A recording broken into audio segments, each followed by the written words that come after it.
This is the Young and Growing Podcast. Like with this, entrepreneurship is going to test you. I mean, there's no one I know that don't get tested. They told me how the formula worked because I missed one part of what he said. Oh my God. Because the first time you hear something, you don't remember. Yeah, you're just like excited. So I was like, this, how to get the value? I was like, what is going on? With Isaiah Gunther. What is up, everybody? Welcome to Young and Growing. I'm your host, Isaiah Gunther. This is about to be sweet. I hope y'all are ready. You know, we got a guest today. I heard him be called a lot of names, man. I heard Jimmy. Some even just call him Mr. Tesla now, because this fool, man, don't even get me started, man. Don't even get me started. So our guest today is gonna be Jermaine Fox. If y'all don't know him, get ready. It's interesting, man. He's my uncle. I'm so grateful to have him on the show today. It's an honor to talk to some people like this that'll just help you get even one step closer. Honestly, I wouldn't be, where I am today without 2 recommended books from this dude. So my story will always start with those 2 books recommended from him. And so let's get into it, man. What's up, dude? I'm doing great, baby. The drive was easy today. Hey, it was easy, man. It was easy. Sit back, do your thing. Yeah, I was on the phone the whole time. The whole time. Thank God for autopilot. Oh, man. He said, you know what? I already know what that life's like. I got a 5-speed, so I ain't got to do nothing when I'm driving, man. I just sit back and relax the whole time. So what you been up to, man? I've been doing a little bit more investing lately. Actually, I just bought a 6 unit up here in Dayton. Oh, snap. Like 2 weeks ago. So when I leave here, I'm going to go check on that with the tenants and get some rent. Oh, snap, man. Yeah. So expanding now. I'm expanding commercial now. I want to buy Okay. a lot more units. Yep. And commercial's going to get me there a lot quicker. So. Man, I'm excited because this is it's something that I know I got to get into, and just watching people develop and do it before me, I only want to do exactly what, you're doing for me. I want to do that for, the next generation coming up, taking care of things. I want them to be like, dang, he's laying out the plan. This is what, this is what we got to do. Right. A lot of it's leverage. A lot of it's leverage, man. It's like, people only have so much money. But if you can show the bank you get good credit and you're good with money, they'll give you a bunch of it. And then you use that leverage to buy more money, just like the bank does by loaning money out and getting a big return on it. Oh, my gosh. Y'all ain't ready for this. Sit back, listen to this. All right, cool. So, Jermaine, just start off real quick, man. Just tell everybody, who you are, where you come from. I want people to know why the advice is so important that you're about to give everybody. Oh, where I come from. Oh, man, let me know. We repping for South Point, the most southern point of Ohio. Okay. That's where I'm from. I've always lived in Ohio. Right. Started down there. Didn't start off great, as you know. My mom could barely read or whatnot, still to this day. Mm-hmm. So when I was younger, I was always, they tried to hold me back in 2nd grade. They didn't hold me back. Good, because me and school don't get along like that. Right. Then also I was down with all my cousins. So I was distracted. So I didn't make good grades when I was like 1st, 4th grade. But then I moved to South Point, from Burlington to South Point Elementary. Got away from all my cousins. Right. And then I wasn't distracted. The next thing you know, I'm making honor roll. Oh. Just like that. Just change the scenery. Switch. Just a switch. No distraction. So that's what I tell people that want to move back home. Like, are you crazy? Man, you need to get away from home. Your family's down there. I love them, but they're going to distract you. Uh-huh. So with that, then, I went to college for a little bit. Got my degree in health service administration. Mm-hmm. I've never used that thing, not one time. What in the world? Did the credits just fall into place? Like that was the, or did you plan on even getting that degree, or what happened? Well, I planned on wanting to sell pharmaceuticals, but okay, you can't have the driving record I have in sell pharmaceuticals, which I didn't know at the time. Okay. I just thought you got a ticket, you paid it, that was it. But once you apply for them jobs, they're like, I get down to like the last 2 people, and then like we can't give you a company car, pay your insurance, and you got a driving record of this. I had to chalk it up as a loss. So I started working for the railroad out of college. I was a conductor. Wow. So I didn't need a degree for that. Right. Then I started doing business-to-business sales to try to get the experience for pharmaceutical sales. Didn't need a degree for that. It helped, but I didn't need one. There's people that didn't have degrees. Uh-huh. Hated that because it's micromanaged. So then I started, I was about to buy a new build, a builder called Miranda in Columbus, Ohio. Okay.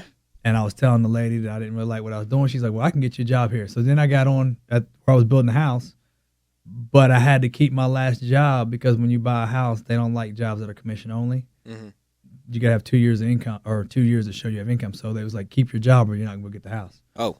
And I hated that job so much I'd call off at like 5 o'clock in the morning every morning because I had to stay there for like an extra week and a half. So they fired me like 2 days before I got the house. They fired me, so it wasn't meant to be. Oh, right. Wasn't meant to be. Okay.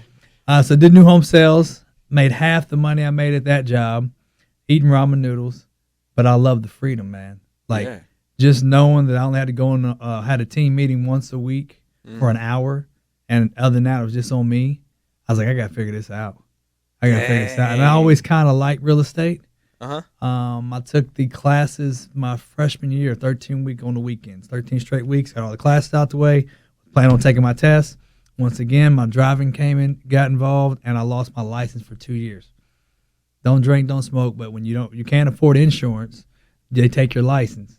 And then you got to pay a reinstatement fee, which I didn't know, so I kept driving. And then I hit someone else, and then it was 2 years. Wow. I said, man, I can't do real estate, obviously. So fast forward back to where I'm at with new home sales. Yeah. And I said, I got to figure this out because I really love the freedom. Then in that first full year, I was like rookie of the year.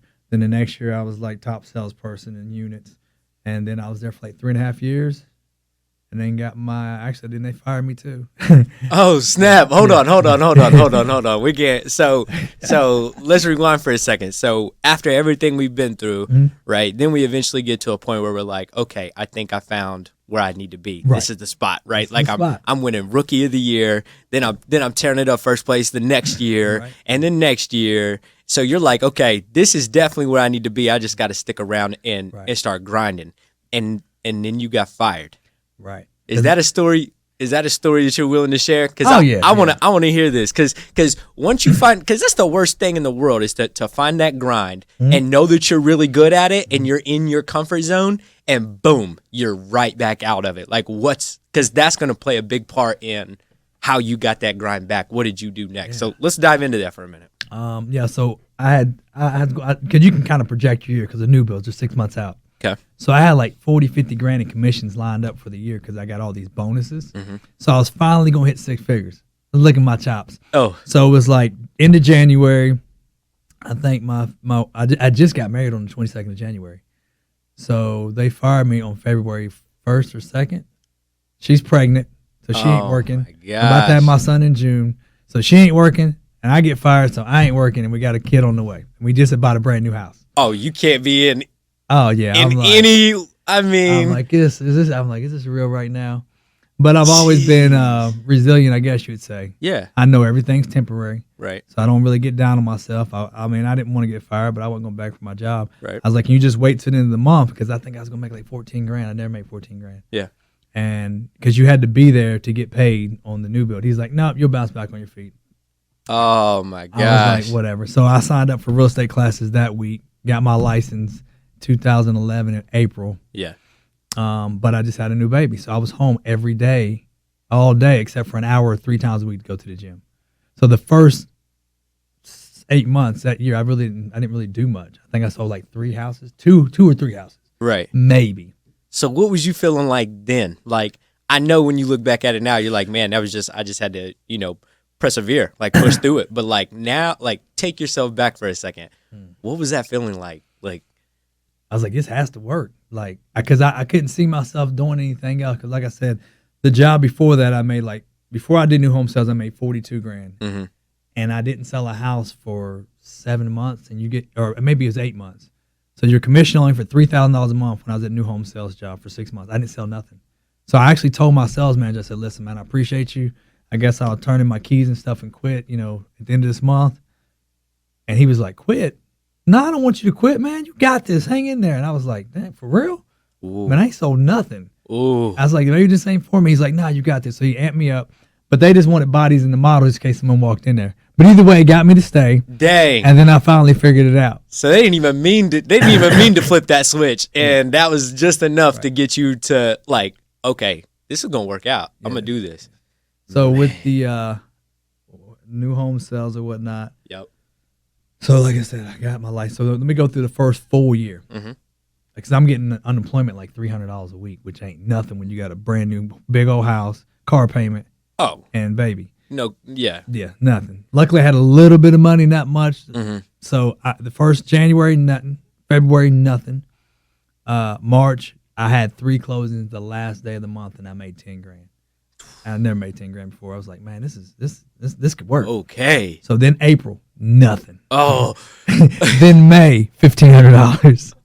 Then July, I think I got paid in July and August, and then nothing. So essentially, there was out of the 12 months, I got paid 7 of the 12 months. Uh-huh. Oh no, I got paid 5 of the 12 months. 7 months, I didn't get nothing. Right. And I made like 42 grand. But when you're an entrepreneur, when you're 1099 them, Mm-hmm. that 42 goes a lot farther than a person making 42 at a W-2 job, because I ain't have to pay taxes on that. Mm-hmm. So I get all my money, and then I get to write it off what I spent or what I did like a business. So at 42 grand that year, I think I wrote it down to zero. I think I paid $0 in taxes and made 40 grand Oh, that my first gosh. year. So I had a little bit of money. Right. So the first time I made 100 grand, I think I made 100 the next year. I think I wrote that down to 30 grand. Paid like 5 grand in taxes. Oh, my God. So if you was a W-2 employee and you made 100 grand, you was gonna pay 30, 35 grand in taxes versus me paying 5. I got extra 30 grand you ain't got just because I sell. I kind of work for myself and you work for someone else, because you got to take advantage of the tax code, man. Oh, my gosh. It sounds so big. And the thing is we don't teach that. Like, we don't Oh, talk no. about that. And that's crazy. And those are things that, think about this. Think about for the people that are listening that are under 30, that are under 25, to think about even, in my position, right? Like, how much more beneficial would it have been had you known this at this age? Where in the world would you be sitting where you are right now? Like it's great that you are where you are right now and growing, but think about, this is why I want this podcast, is because people don't know these things on how to take advantage of those things. So you bounce back after that one blank year of everything going down, and you said something crazy. You were like, you said it had to work.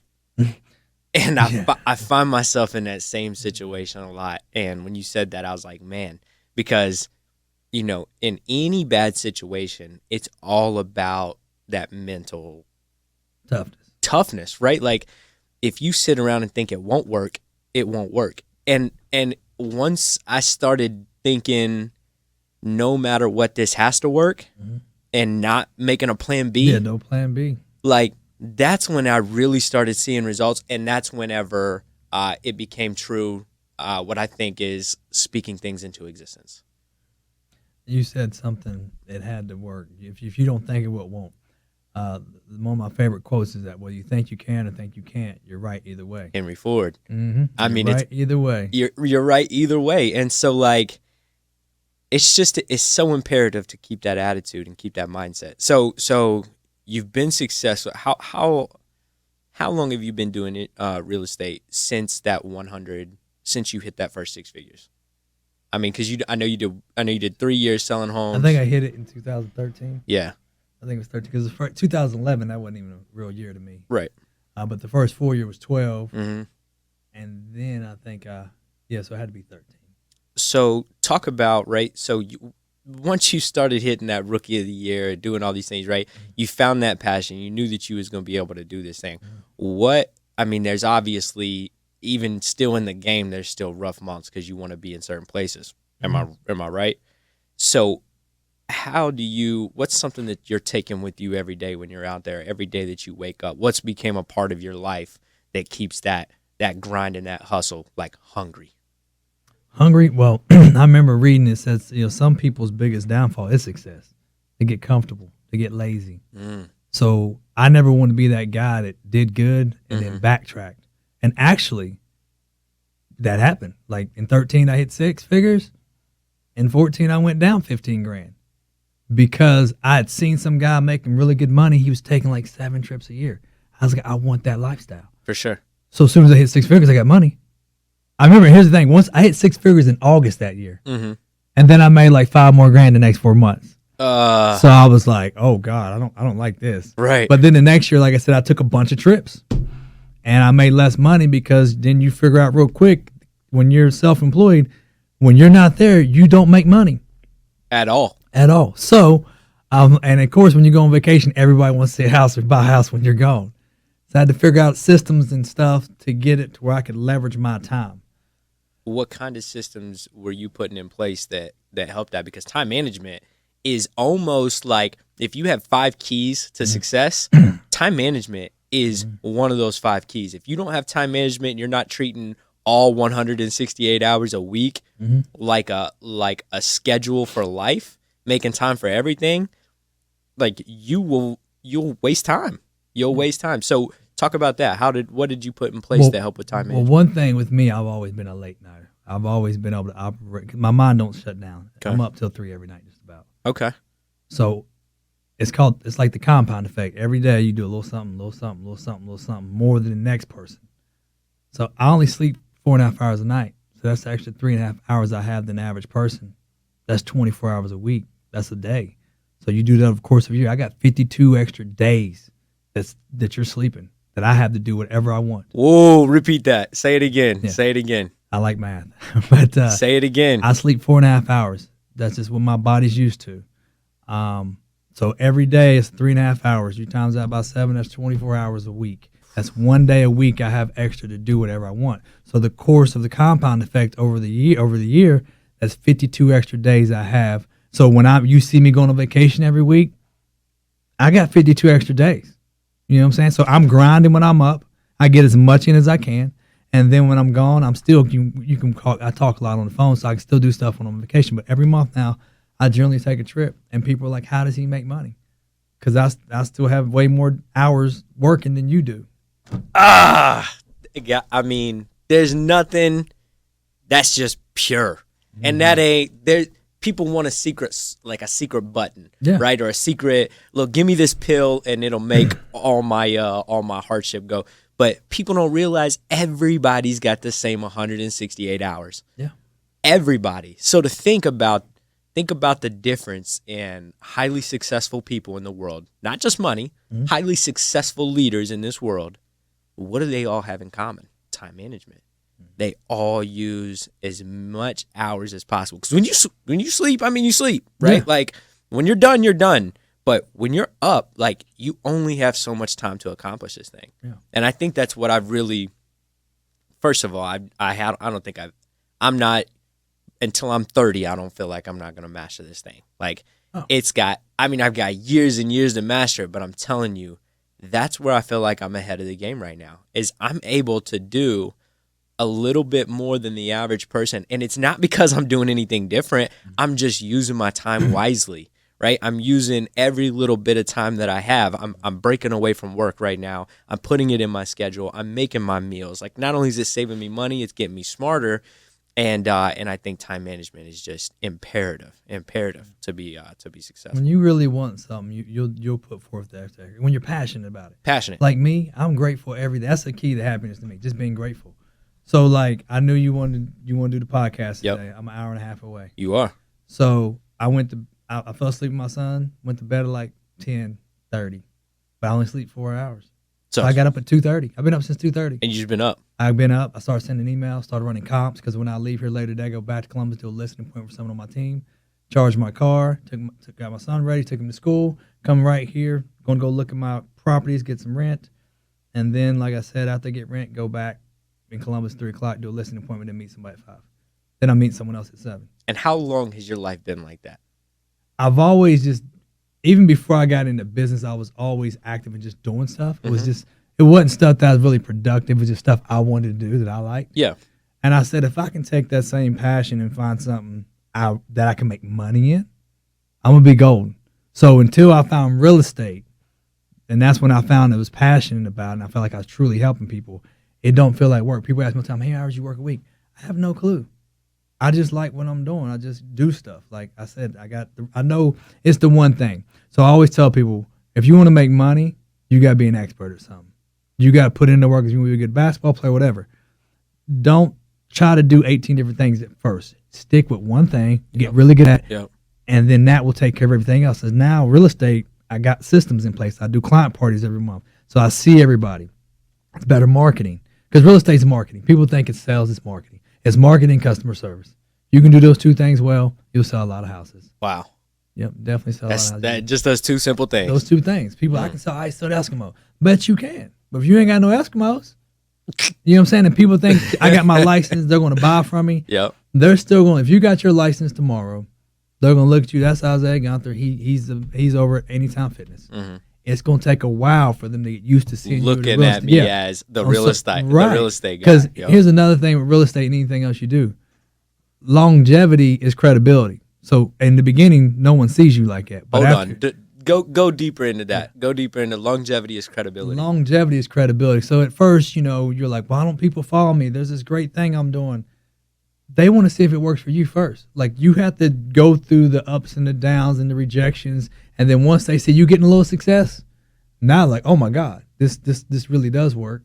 So like now, I swear, I feel like every week someone reached out, hey, can you mentor me? Can you meet me and tell me about real estate? So now I'm gonna focus on my real estate test team this year, and I'm probably gonna try to have over 10 agents by year's end. Oh my god! And because I can use more leverage, my time. That's crazy. And so a lot of people. I mean, this is a perfect time in society where everybody's coming up. They're graduating high school. Mm-hmm. They're doing things like that, right? And they're starting to want things really fast. Oh yeah. And everybody wants it now. And I was even stuck in it for a while, man. I was in the drift for a couple years where I was just like, man, I want everything. I want to do this. I want to do this. Give me. Yeah, give me everything. I want to try it all. I tried it all. I've had so many different jobs, man. I can't, because I just want to try to do everything. Yeah. And so, but in reality, you were 100% right. You have to be able to understand that whenever you want to do something and you want to do it really, really good, you've got to put hours in. I'm talking years of expertise. And they say, what, if you do things, you're not an expert until you've done 10,000 hours of something. Yeah. And if you work a regular work week, that's 5 years, right? That's 5 years of grinding before you can consider yourself an expert at minimum, right? If you're going over the pace, 3-4 years of just hustling before you can be like, okay, now I can really start mentoring these people and growing these Another people. big component of just not your craft, you have to be growing yourself. That's what you read Every the books. day. You go to this seminar. And that's another thing that you asked, what makes me different? Mm-hmm. Well, I knew from the beginning, I read books, I go to seminars. And then the third thing I do that catapulted me was I try to meet someone every day. It don't have to be new, but someone where I can build that connection with them. Yeah. And now they know sell real estate, they can refer me. Or just it's more branding. You deepen them relationships, they'll refer you for life. So part of my business model is I send a mailer the first of every month. Mm-hmm. On the 15th, they get an email. You want to be like McDonald's. Mm-hmm. You're going to get the same thing McDonald's here as you're going to get the McDonald's in Florida. You go to Burger King, it's different every time. Yep. So I don't mess with them no more. But I hardly eat fast food. Right. When I do, you know what you're going to get. That's what a true business is. Yeah. So to get those, they know every year I'm doing pie pickup. Mm-hmm. They know I'm doing the movie several times a year. They know I'm doing ice cream social. It gives me a reason to call, text. Consistently. So I'm touching people 100 times a year when the average agent's going to send a football schedule or a calendar at the end of the year and just hope that they call. And you're doing all that just to, compound. Every month after month after month. So that's what I'm saying. Like year 2 is a real estate agent with me. You should be cooking with gas year 2 because you did so much extra stuff that the regular person just got their license, put it on Facebook, and praying someone calls them. That's crazy. And so people are asking me about this podcast, and they're like, man, like they're asking me questions as if I've been doing this for 3 years. They're like, oh, you got to do this. Oh, when are you going to da-da-da? And I'm like, guys, if you're already thinking about those things, like it's super easy to get sucked in and get pulled away and not focus. Man, I'm one podcast at a time. I'm one conversation at a time. Yeah. Because in reality, like 40, 50 after 1 year, then 50, 60 the next year, like 3 years, we could have a whole library of conversations of just gold, people that, things that people need to know. You'll be so much better with your insight on what to ask because you're learning from each person you talk to. Every person, that's exactly. And that's why I meet so many people because now I'm at the point where I understand business. So anytime I meet somebody who has a business or something, I ask them how it works. What do you do? What's this and that? Crazy. Then I can create in my head, how can I help this person? How can they help me? How can we collaborate? So that's why now I have several different businesses. I got the insurance company now too. Yep. That's one of the reasons. It directly correlates with my real estate where I'm not pulling myself in 8 different directions. I'm not doing too much. Everybody buys a house from me. Yep. And these homeowners, they usually have auto. So I get both of them, and then I can go back and get the life. So right there, just me selling 50 houses a year, I got 50 clients a year. Oh my gosh. And but me building a team, and then say we do 100 deals a year, there's 100, and then they talk to people that refer, and then it starts going. So we've been through where you came from, how you got to where you are, right? And what we're starting to hear is now you're in a leadership position, right? Now you're in a position, so now not only are you becoming an expert at what you do, now you're able to start to create experts, right. Which is almost, there's nothing harder, and I hear this in every book, there's nothing harder to do than work with people. Like once you start to learn it, because everybody's different. Everybody's outlook's different. I was reading a book, Tribal Leadership, right? Okay. The 5 steps of where people are in the world and how they look at the world, right? So you got to be able to manage all those different emotions, all those different attitudes. I shouldn't say manage, lead, right? Yeah. All those different attitudes, all those different, right? And of course, your workspace, like the thing that you do, attracts certain people. So that's a good thing, right? Like they're not even going to try to do what you do unless they are that certain type of person. Right. But even then, something even deeper when you get to know those people months in, when they're going through the same thing you went through, that I'm not seeing results. I got a baby on the way. I know you talked to a few people that ain't selling anything, that got bills that need to be paid. And that's I've been there. That's a different mindset. That's a whole different game. And honestly, it's fight or flight. And you start to really figure out who you are in those positions. And I almost strive to put myself in those positions. You gotta again. be uncomfortable. You gotta be uncomfortable. So real quick, let's talk about how your life is starting to change from, okay, I had to grow Jermaine to, okay, Jermaine's grown. Like just like a kid, my career's grown. Now I got to start growing all these other people, and your workflow's starting to shift. So how many people are you managing, or how many people are you leading, and how is that changed your work ethic and things like that? The funny thing is, I never ever wanted to be in management. Never. Ever. I was like, man, I don't like people telling me what to do. I ain't telling no one else what to do. Yeah, that's cool. That's cool. I never wanted to coach. I was like, I ain't got time for that stuff, man. But then you have a kid. Yep. And then you're like, I have to become the best me to give him an advantage, become the best him. So I started a team. And that's my thing. I want whoever's on my team to make 6 figures. I want to produce as many 6-figure earners as I can. I know eventually they'll branch off and leave. And then, like you said, they're teaching people. Because I figure my son's 8. By the time he gets older, I'm always growing how to teach him. That's my whole reason of growing. But so what happened was I had no plans. But then people started reaching out to me, asking me for my advice. I don't mind giving advice. Right. But then it came all the time. And then people was like, hey, I want to be on your team. I'm like, well, I don't know much about a team, but I'm getting a lot of requests. I need to start one. Okay. But I wanted to be number 1 in the office first. Right. Because I wanted the credibility. Yeah, that makes sense. And then I seen people selling like a fourth of what I'm selling and got teammates. I'm like, what in the hell? But I'm like, they got a team, but I was number 1 that year, so it didn't matter. I started my team. Okay. But yeah, so I recommend books. And here's the biggest thing with mentoring people: proximity. Like, they have to be around you. They have to talk to you on a regular basis, consistency. My first mentor I had, I don't even know if he knew he was my mentor or not, but I would take him to lunch every month. And he would tell me what he got going on, what business he had. And it wasn't my lane that I wanted to stay in. He's doing Primerica, which I have my investments and stuff with him. Yeah. But I tried it for a little bit, and I wanted to do real estate, so it wasn't me. But he would tell me about this business. He's flipping these houses. He's doing this. He's doing that. He's loaning this money out. So I'm listening every time, and I'm talking to other people. So slowly but surely, I start getting that mindset, that vocabulary. Yeah. So now I got several businesses. Now I'm always looking to partner with people. Now I'm flipping houses. Now I'm loaning people money, hard money. So all the things he said, now I'm doing. Now I've figured out this year is like, how do I get more leverage? How do I get more access to cash? And I just found out today I might be able to get a line of credit for like $1 million. You know what I'll be able to do with that? Oh my God. You give me $1 million for 3 years, it's gonna be stupid. You know what I'm saying? It's gonna be stupid. It's gonna be stupid. But mainly, like I said, my thing is proximity. I told one kid who wanted to flip houses. He asked me 8 times, and I flipped houses before. It went good the first 1 or 2. The third one I didn't make much money, and I was like, I ain't got time for this. The market changed. But he was persistent, which I respect. Okay. He asked me 8 times. Finally, I said, yes, I will mentor you, but I'm not going to the property every day. You'll be there, and I'll just talk to you on the phone, tell you what to do. We'll split the proceeds. He agreed. And we did pretty good on the first one. I said, now the second one, I won't take as much. You don't need as much information. You know a little bit more.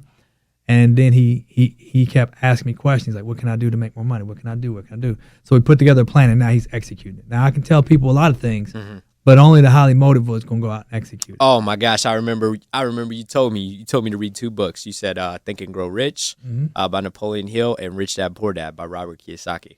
I've read both of those books, Rich Dad Poor Dad 3 times now, and Think and Grow Rich time and a half. The second time I'm really going back and trying to highlight the big things because there's It's a lot desire. of it's crazy. Desire's in that book about 1,000,000 times. 1,000,000 times. And so you gotta, when you first told me that, I didn't even I got the books. I didn't even read them for a week and a half, 2 weeks. You wasn't ready. I wasn't ready. And as I started reading, I read Rich Dad Poor Dad first. And as I started reading it, I understood why you did what you did. And it blew my mind. Remember when Robert Kiyosaki was sitting on the bench outside and he was watching everybody go in dude's office when he was a little kid, and he just lost his mind when he walked in. He was like, "Are you kidding me? You're paying me 30 cents an hour to do this job, and you just made me wait outside for 4 hours, and I've been sitting here like I'm so mad." And dude looked at him and he was like, "You finally did it.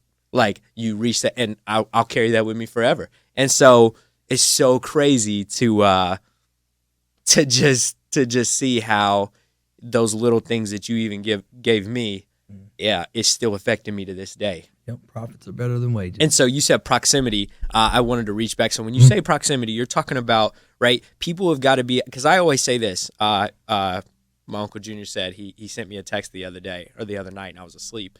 And it said, what would you tell your 18-year-old self, now? What would you go back and tell him? And I said, you are 90% of the people that you spend your time with.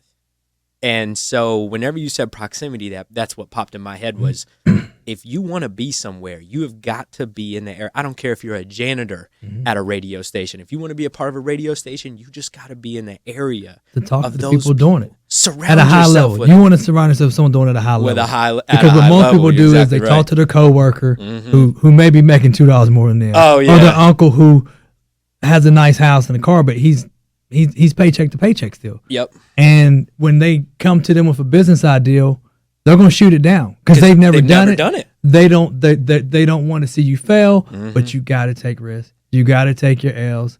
You're going to fail. I tell my son, I don't care what you do at first, you're going to suck at it. Oh my god! Until you do it repetition, like video games, over and over. And people, when you tell people that, it like I can only imagine raising my son or raising my daughter in that way, right? Like when you go into something knowing you're gonna suck at it at first, it's so much easier to overcome obstacles because you're prepared. Yeah. I'm reading David Goggins' book right now, Can't Hurt Me. Oh yeah. And listen, dude's the truth, but he always went in knowing this is gonna suck, and eventually, you said this right before we was talking on the podcast. He was like, I knew it was gonna stop. Like I knew that pain was gonna stop. You know what I mean? So it's not forever, but he knew that going in that he was gonna suck from the get go, and he just had to work hard. But also knowing anything I've ever did, if most people, anything you ever did and put that low extra work in, you got good at it. Yeah. Above average, mainly. If you played sports, you probably started in high school or you on the team, whatever. You was a little above average in most things you applied yourself to. That's exactly right. So, you just had to try. But like with this entrepreneurship, it's going to test you. I mean, there's no one I know that don't get tested. Just like you said in real estate, you get clients and at first they leave you and you're like, what am I doing wrong? And I hear some of my guys are saying exactly what I'm saying. You know what the difference is between them and me? The confidence, I say, because I've been through it. Ugh. I went through that losses and hung in there until I got past it. Yep. So it's like your first house you sell, you have no confidence and people feel that. But once you go from your first to your fifth house, you're a totally different person. Oh, yeah. Because now you believe it's possible because you've done it a few times and you're not overwhelmed or overthinking. You're more reacting and you have the confidence you know you can do it. Right. So that's how I'm with everything now. When I first do it, like I said, I ain't worried about it. Just keep doing it. Eventually I'll get it. And then I know if I focus, I will excel at a quick pace. Right. You just got to, Yeah. okay, so let's top this off with because we talked about a lot. I mean, there's a lot of gold nuggets in this podcast. So let's top it off with one thing, and it's almost the same question, but for anybody, this is Young and Growing. So for anybody who's looking at this or listening to this right now and is wanting to know, okay, I know that I got to change something in my life, right? What would you say is the first thing or the one thing that will really impact them day to day? Day to day? To help them excel and be that, that grinder, that, to turn them into that beast. To me, is mindset. So you got to get your mindset right. So that's why when I talk to you and everybody else, I recommend books to help that process, because you don't know what you don't know. So if you're talking to the same people all the time, you ain't growing. But if you read books of other people who probably had it worse than you, and they give you some ideals on how to overcome or some things to do to become successful, or put an ideal in your head, that's going to get the wheels turning to go. That's like why I talk to so many people about business. Oh, I just picked up this new thing. He told me if I can do this and that, I can get $1 million. I didn't know that 3 weeks ago. You know what I'm saying? Last year, I didn't care about commercial. And I went to a seminar with some investors, and the guy came up and started talking about he's 34 and has 2,000 units. Oh, my God. And so worth over like 35 million or something crazy. Something $1 million. Insane, yeah. And I'm like, okay, I'm good at numbers. So he ran through the scenario on like a 50-unit apartment complex and how it works and how you raise rent, how it increases the value, what the bank thinks it's worth. And then he said he borrowed the money from investors. He didn't have none of his own money in it. So I think it was $1.8 million. So when you go commercial, the bank don't care where you get the 35%. I can borrow from 20 people. You just got to be there. A residential house has to be just family. Right. Because they're like, listen, he's a savvy investor. You're a savvy investor. Obviously, you're dealing with a lot of money. So they don't care. We got 35% equity. So he raised rent. He went in and fixed them up to raise rent. He paid the water bill. So he went in and changed the shower heads and the toilets, saved money on the water monthly, which increased the value $60,000. Yeah, he did little things. Just increase those value. tiny little things, $60,000. Because it's over 12 months of how much income it produces. Wow. And he said, so now after I raised rent, it went from 1.8 to 3.2. Now it took me 2 years to rent it all out and all that stuff, but now it's worth 3.2. So I refinanced it at 80%, 2.6. I only got, what did he say, 1.8 in it. He said, so there's extra $700-something thousand. Paid investors, took extra $700 out for myself and my other partner, tax-free because it's a loan. Your tenants are paying it. He has cash flow coming every month, and he has 20% equity in the property. It blew my mind. Gosh. So now, after hearing that, because I always go to different things just to learn, always learning, now I'm focusing on that. So I was like, I need to know about commercials. So now I knew somebody who did $90 million in sales in commercial. They told me how the formula worked because I missed one part of what he said. Oh, my God. Because the first time you hear something, you don't remember. Yeah, you're just like excited. So I was like, this, how to get the value. I was like, what is going on? So I talked to a commercial banker. He explained it. I missed one little thing, and now I know how to do it. Oh, so my God. that 6 unit I bought that. If I raise rent in the next, like $300 in the next 3 years, I'll have $200,000 in equity in that place from what I paid for it. Yeah, it's crazy. So I can use that as a line of credit, pull all my plan is to do a little bit on the outside and then go back and refinance and pull all my money out. Then I got no money in it. Yep. And I'm making like $1,200 to $1,500 a month. Passive cash flow.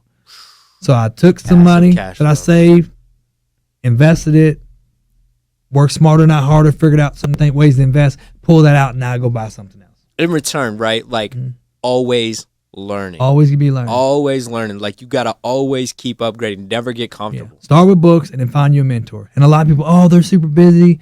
I'm crazy busy. But if someone calls me, we really appreciate someone that has the gall to reach out. Because most people won't. All the time. They got excuses, and we know they're not ready. They're not serious. Yep. But as an entrepreneur, you want to share that knowledge. Mm-hmm. Like we want to. Right. It's just because as we share it, we get better because we understand even more. Exactly. We got to get better. And that's exactly why, not only that's why I'm so grateful that you're on the podcast, but every single time I get to do this, I'm a sponge, right? I'm going to go back and listen to it 1,000,000 times and pick nuggets out every single time and apply it daily. So overall, right, we got to stay hungry. You got to stay working and trying to grow and get better because no matter what, there's always something out there that can get you just a little step further that you didn't know. CEOs read 50 books a year. 50 books a year. Yeah, my goal's 12 this year. Well, that's a good goal. They didn't start with 50. Yeah, for sure. You know what For I'm saying? sure. And you know? them dudes probably went to Harvard, but if you start with 12 and then you build up to 24, the way I look at it, if you read 12 books a year for 3 or 4 years, that's way better than the college education. Oh my gosh. Because now you're gonna be thinking way different. You're gonna know a lot more people, and your mindset is gonna that person in college will be working for you in the future. Wow. Think about it, man. And you don't have all that student loan. Man, think about So anybody, they're gonna listen to this, and they already know what type of fire is about to come out. But I'm super grateful to have you on this podcast. It's been so fun. I've learned so much, and even hearing the things that you've already told me just kind of reiterated it and brought it back to my mind. But let me know, if you ever want to do this again, if you ever want to go out and explore, go do some crazy stuff. I need to play Cash Flow again. Oh, yeah. I got my son playing that now. We got to play. I'm trying to come over and just sit down. Yeah, you got to come play to some my Cash new spot, Flow. man. It's great. We got some little north of Columbus now, it's right? in Dublin. Dublin. Okay, cool. Cool. That's But what's dude, up. my new spot, hot tub. Oh steam room, man, steam room. 24-hour gym, movie theater. What? Yeah, so I'll get the movie theater tonight. Oh, okay, cool. So we'd be there. No problem. All right, man. Thank you so much for coming on. This is Young and